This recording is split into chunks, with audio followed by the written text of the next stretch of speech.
कैसे हैं आप सभी? क्या हाल चाल के? उम्मीद करता हूँ कि आप सभी बहुत ही अच्छे होंगे और अपने सेहत का ख्याल रख रहे होंगे। तो हम लोगों ने पिछले क्लास में HTML को ख़त्म कर दिया था। उसका एक पार्ट होता है, एक CSS एक अलग ही पूरा मतलब टॉपिक ही है जिसको पढ़ के आप HTML के पेज को डिजाइन कर सकते हो। HTML क्या करता है, हमारे वेब पेज में जो भी दिखाता है उसके बेसिक स्ट्रक्चर को समझाने की कोशिश करता है। वहीं पे अगर CSS that is cascading style sheet की बात करो तो ये क्या करता है, हमारा डिजाइन करता है हमारे वेब पेज को। एक सिंपल सा वेब पेज है, अगर आप देखते हो कि कोई भी एलिमेंट ऐसे चल रहा है, देखो वो अलग है कि वहाँ पे जावा स्प्रिट एजेक्स ये सब यूज किया जाता है ताकि हमारा वेब पेज कुछ अच्छा ही दिखे। PHP जो कि एक नया लैंग्वेज आ गया, मतलब बहुत टाइम हो गया उसको, उसके द्वारा भी हम लोग अपने वेब पेज को क्या कर सकते थे, डिजाइन कर सकते थे।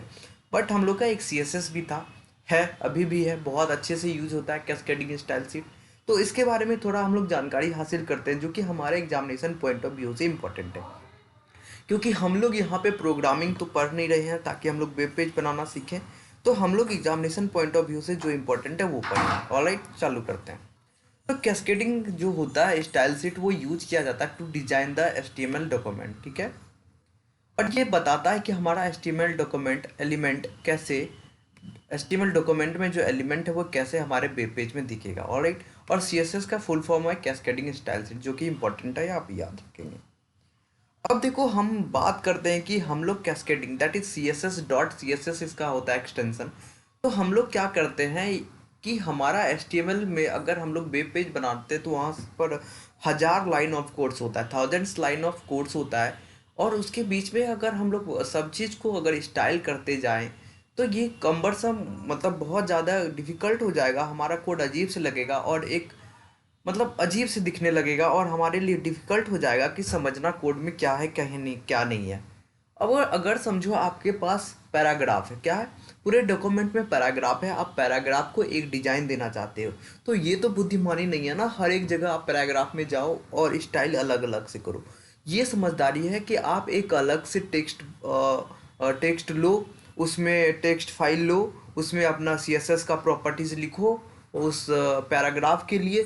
तो अगर उस फाइल को आप अगर HTML में आप लिंक कर दोगे तो आपका सारा HTML में जो पैराग्राफ होगा वो आपके अकॉर्डिंग स्टाइल हो जाएगा। तो यहाँ पर क्या हुआ कि हम लोग टाइम भी बचा रहे हैं, स्पेस भी बचा रहे हैं कोडिंग का, और क्या हो रहा है कि हमारा कोड इफ़िशिएंट बन जा रहा है, ठीक है, और हमको डिज़ाइन करने में भी आसानी हो रहा है। तो हम लोग जो है कैसे लिखते हैं CSS के स्टाइल को, उसको समझते हैं।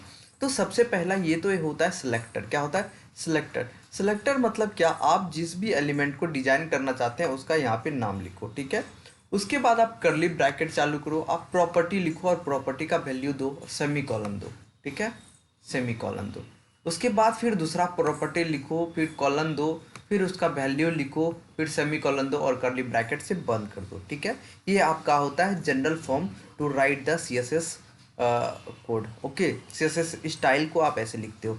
तो देखो, जैसे अगर आपको किसी पैराग्राफ को डिजाइन करना, तो आपने P एलिमेंट को डिजाइन करना, आपने कर्ली ब्रैकेट चालू किया एज यूजुअल, आपने प्रॉपर्टी लिखा और उस प्रॉपर्टी के वैल्यू को लिखा और सेमी कॉलन दिया, फिर प्रॉपर्टी लिखा, प्रॉपर्टी के वैल्यू को लिखा, कॉलन देके फिर सेमीकोलन और कर्ली ब्रैकेट से आपने बंद किया। तो ये आप एक स्टाइल एलिमेंट को कर दे रहे हैं इस तरह लिख के, ठीक है।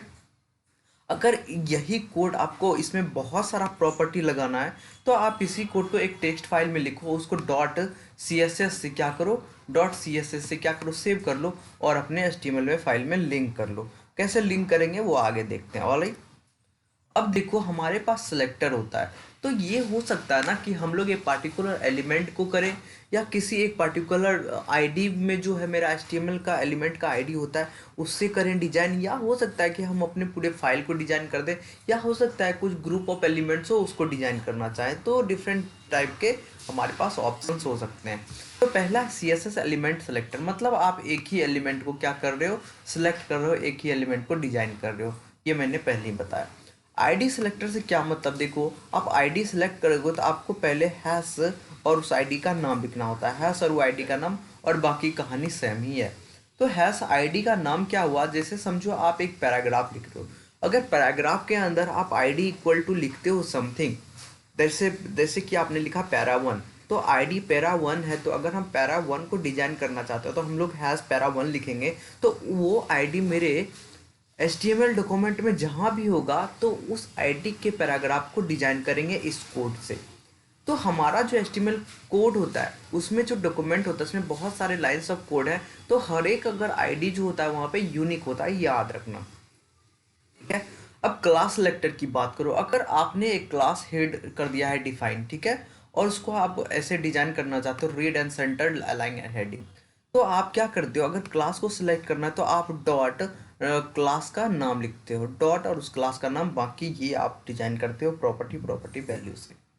अगर आप पी डॉट सेंटर लिख रहे हो, मतलब सेंटर एक क्लास है और पी क्या है, एक आपका क्लास का एक डिफिनेट क्या है एलिमेंट है, उसको आप डिजाइन करना चाहते हो इससे, तो आप ऐसे लिखोगे।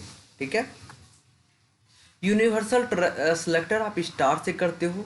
यूनिवर्सल सिलेक्टर का क्या मतलब है कि आप मतलब पूरे डॉक्यूमेंट को ही इससे डिजाइन करना चाह रहे हो, दैट इज यूनिवर्सल सिलेक्टर। वहीं पे ग्रुपिंग सिलेक्टर की बात करें तो हम लोग H1 H2 अगर P को, मतलब मेरा एक हेडिंग है H1 H2 और P पैराग्राफ है, उसको हम इस डिजाइन से करना चाहते हैं, तो हमारा एक ही डिजाइन रहेगा इन तीनों एलिमेंट्स के लिए। मतलब हम लोग ग्रुप करके भी एलिमेंट्स को क्या कर सकते हैं, डिजाइन कर सकते हैं। ठीक है, अब हमारे पास 3 टाइप का होता है मेथड कि हम लोग अपने CSS जो फाइल है उसको अपने HTML डॉक्यूमेंट में क्या करें, ऐड कर पाएँ। तो पहला है एक्सटर्नल CSS। तो एक्सटर्नल CSS क्या है भैया, देखो आप क्या करोगे, एक एक्सटर्नल फाइल लिखोगे .css एक्सटेंशन से, उस फाइल को आप ऐड करना चाहते हो, लिंक करना चाहते हो क्या अपना HTML डॉक्यूमेंट में। तो वो कैसे करोगे, आप हेड के अंदर क्या लिखोगे, हेड के अंदर लिखना है आपको, याद रखना हेड के अंदर लिखना है आपको। आप हेड के अंदर लिखोगे link REL rail style seat, और href लिखोगे आपने कौन सा डॉक्यूमेंट बनाया है। क्या याद रखना, लिंक कीवर्ड होगा, REL लिखोगे, उसके बाद इक्वल टू लिखोगे डबल कोट के अंदर स्टाइल सीट, और href मतलब एंकर टैग हम लोगों ने पढ़ा था HTML में, वहाँ भी हम लोग href पढ़ा था। href में वो जाता है डेस्टिनेशन जहाँ का हमको चीज़ चाहिए होता है। ठीक है, अब देखो एक इम्पॉर्टेंट है कि अगर आप जब भी ये प्रॉपर्टी का वैल्यू यूनिट लिखो, जैसे कि हम लोग का वैल्यू 20 है और यूनिट पिक्सल है, तो आप इसको एक साथ लिखो। इसको अगर आप अलग लिखोगे तो ये आपका काम नहीं करेगा, ये गलत है और ये सही है। ठीक है, अब देखो इंटरनल CSS की बात करें, मतलब अपने डॉक्यूमेंट के अंदर HTML के अंदर ही हम लोग स्टाइल सीट लिख रहे हैं, तो वो कैसे करोगे, देखो आप क्या करोगे, हेड के अंदर स्टाइल टैग लिखोगे।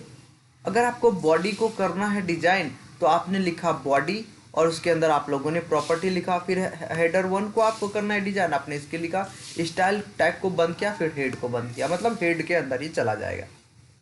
अब देखो इनलाइन CSS का क्या मतलब है कि अगर आपको एक यूनिक स्टाइल करना है फॉर अ सिंगल एलिमेंट, तो ये क्या होता है, इनलाइन CSS होता है। आप एक unique element that is paragraph को आप स्टाइल करना चाहते हो कलर ब्लैक से, तो आप क्या करोगे, आपका this is line colour automatic black ही होता है, समझो यहाँ पे अगर ब्लू रहता तो ये ब्लू हो जाता, रेड रहता तो रेड हो जाता। ठीक है, समझ में आया। अब एक इम्पॉर्टेंट चीज़ लिख लेते हैं कि स्टाइल जो होता है एलिमेंट, अगर उसके अंदर हमको कमेंट करना है, देखो CSS कमेंट करना है तो हम लोग स्टाइल एलिमेंट के अंदर ही करेंगे कमेंट। तो वो कमेंट कैसे होगा, ऐसे होगा कमेंट।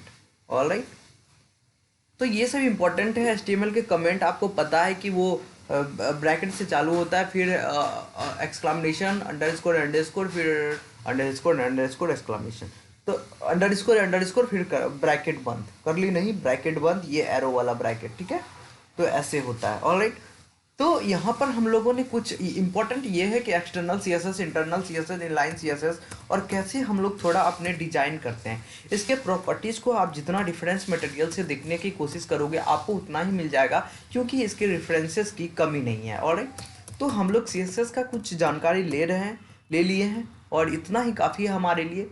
कुछ इंपॉर्टेंट अगर आप प्रीवियस ईयर से देखेंगे तो आपको समझ में आएगा कि अगर कुछ क्वेश्चन होता है तो आप, अगर क्वेश्चन होगा भी तो वो प्रॉपर्टी बेस्ड होगा, कुछ ऐसा क्वेश्चन जो आप एक बार देखेंगे तो आपको समझ में आएगा रेफरेंस से। ठीक है, बाकी जो इंपॉर्टेंट बातें हैं, जो समझने लायक बातें हैं, वो मैंने आपको बताया। तो CSS का भी हम लोग का आज खेल खत्म हो गया है, इसके आगे हम लोग अगला चैप्टर पढ़ेंगे। Okay, alright, thank you so much for watching video. अगर आप नए हैं तो सब्सक्राइब कर लीजिए और अपने सेहत का ख्याल रखिए और क्या करिए, बी हैप्पी।